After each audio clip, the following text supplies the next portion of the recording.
Kehidupan kita sehari-hari kita mengambil keputusan baik kecil maupun besar, keputusan hari ini yang kemudian nanti akan berpengaruh atau tidak berpengaruh. Jadi kapanpun, dimanapun, siapapun Anda, itu salah satu skill yang sangat penting. Karenanya menurut saya menarik ketika itu menjadi satu topik khusus. Saya mau disclaimer, saya bukan ahli manajemen, tidak terbiasa, bukan motivator. Jadi saya akan menjawab berdasarkan pengalaman saya sebagai wartawan.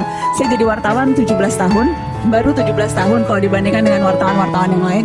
Dan memang profesi ini memungkinkan saya kerap kali berada dalam situasi yang tidak biasa dan bertemu orang yang juga mungkin tidak mudah ditemui orang yang punya profesi lain. Bukan hanya misalnya pejabat atau siapapun, tetapi orang dalam kondisi-kondisi yang berbeda begitu. Penjahat yang paling jahat sekalipun, orang yang baik tapi pura-pura jahat atau sebaliknya. Jadi ada profesi ini memungkinkan saya bertemu dengan begitu banyak orang. Dan satu hal yang benang merah yang kerap kali berhasil, yang berusaha untuk saya dapatkan ketika bertemu orang-orang itu adalah apa sih yang membuat orang berhasil? Kenapa seorang pemimpin begitu dicintai?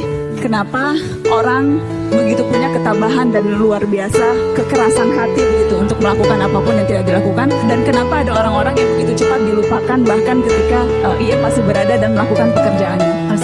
Saya menemukan ada beberapa hal. Yang pertama, orang-orang yang tadi saya tertarik Pak Jomi ketika bilang belajar. Menurut saya itu menjadi satu kunci sih. Orang yang selalu mau belajar dan mau mendengarkan orang lain. Kerap kali kalau saya wawancara orang, kelihatan tuh mana yang tidak terbiasa dengan perbedaan pendapat.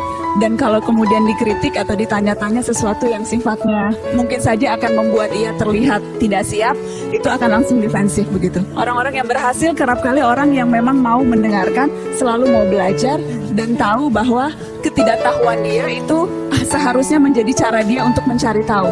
Itu yang pertama. Kemudian juga yang selalu berusaha mencari common thread, selalu berusaha untuk mencari persamaan di tengah perbedaan. Saya merasa situasi kita teman-teman saat ini, dunia makin sensitif, makin perbedaan sedikit saja bisa membuat orang marahnya panjang gitu. Apalagi ditambah kalau situasi politik yang panas. Jadi dunia yang semakin sensitif membutuhkan kita justru bisa lebih, bukan hanya belajar untuk menerima perbedaan, tapi belajar untuk menjadi orang yang toleran.